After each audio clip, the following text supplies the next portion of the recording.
Bonjour, je m'appelle Khady Ndiaye, beaucoup m'appellent Bijou parce que c'est mon surnom. Et je suis journaliste présentatrice à la TFM. Avant ça, j'étais chroniqueuse à 3A Télé Sud.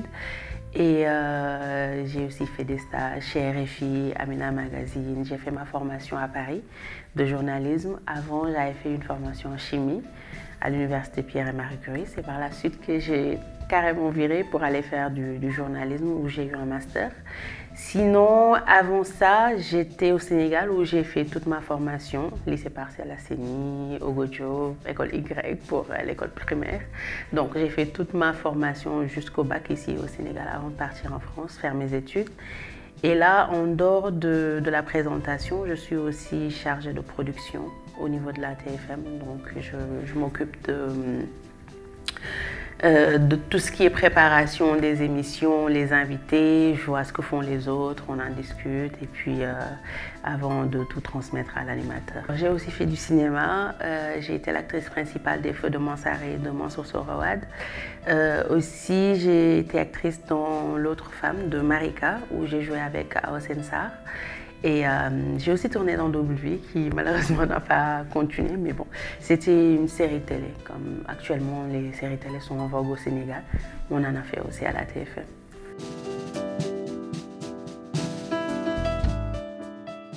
Je dis que c'est leur choix personnel de s'éclaircir la peau après. Je ne sais pas c'est quoi les raisons qui les poussent à un moment donné se dire que je vais me dépigmenter la peau puisque je passe à la télé. Mais à côté de ça, il y a des filles qui gardent leur couleur initiale, comme Fatidjan, que je cite souvent. Elle a un teint noir foncé superbe, elle l'a gardé depuis que je la connais. Donc il y a beaucoup d'autres filles qui gardent leur couleur de peau. Après, pour celles qui s'éclaircissent la peau, je ne sais pas pourquoi. On nous a trop dicté que les canons de beauté étaient des femmes claires depuis la colonisation. Donc du coup, ça a créé un complexe d'infériorité par rapport aux femmes blanches qu'on voit comme étant les beautés normales. Et je pense que les Africaines sont plus, sinon autant jolies que les femmes européennes. Ce qui fait notre différence, ce qui nous caractérise, c'est notre peau noire. Ça ne sert à rien aujourd'hui d'aller se dépigmenter la peau pour se sentir jolie. Moi, je me sens jolie comme je suis, avec ma peau noire. Donc, les filles noires sont aussi belles. Je ne vais pas m'éclaircir la peau pour apparaître plus jolie. C'est juste des croyances, mais c'est faux. On peut être noir et très très jolie.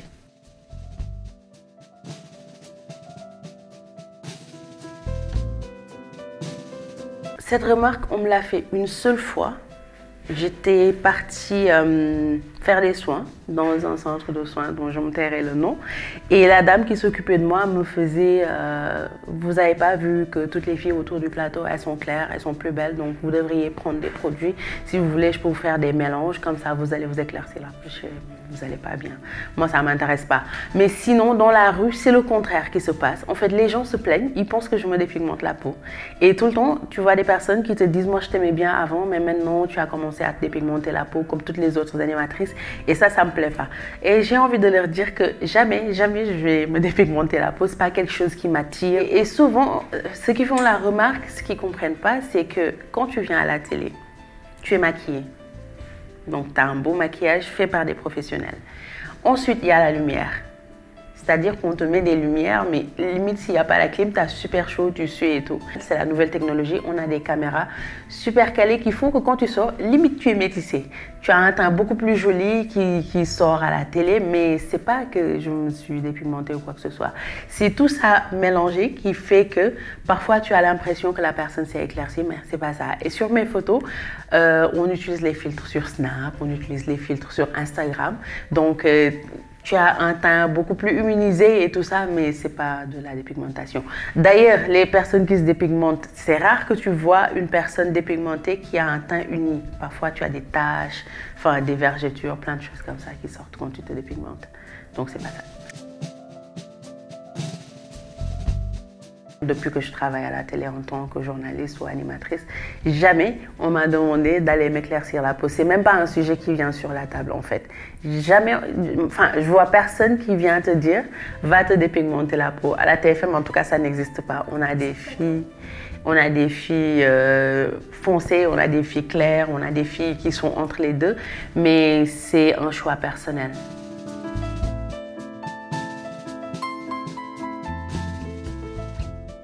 C'est malheureusement vrai et ça se limite pas juste aux filles qu'on met au devant de la scène au niveau de la télé. Même dans les publicités où il y a des petits enfants, on te met des petits métis, des enfants clairs à la publicité, à la télé.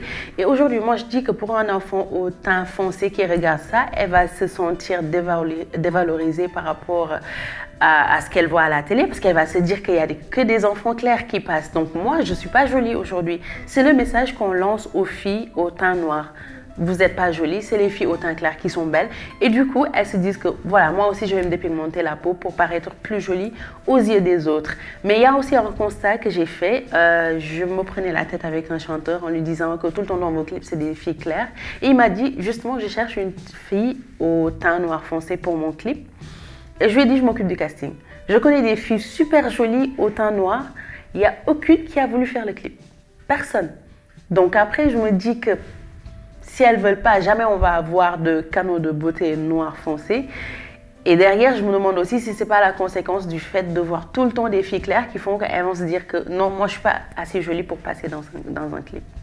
Donc c'est dommage, mais c'est quelque chose qui crée des complexes.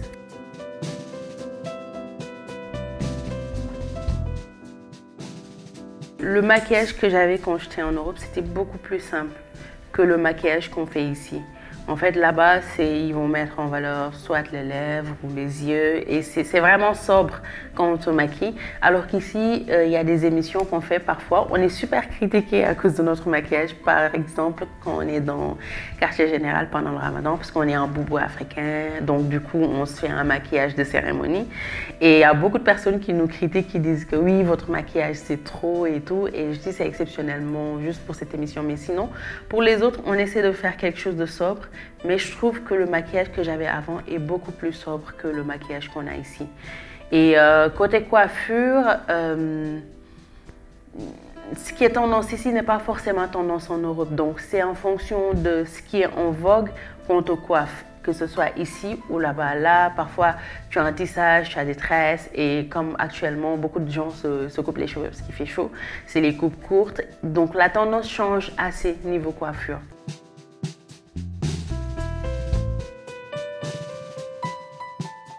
Tout à l'heure, quand on discutait, vous m'avez demandé combien est-ce que j'avais de maquillage, si je devais comptabiliser combien d'argent ça ferait.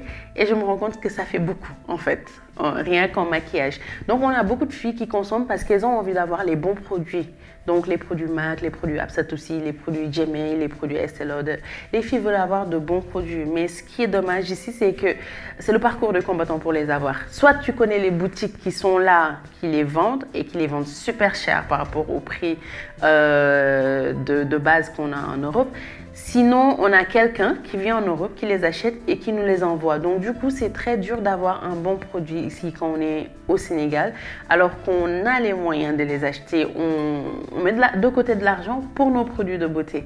Et c'est dommage qu'il n'y ait pas de franchise de MAC, par exemple. Jamais ils ont compris, je pense. Actuellement, ils sont présents au Sénégal, même si c'est dans un seul centre commercial. Ils sont là, on peut avoir leurs produits.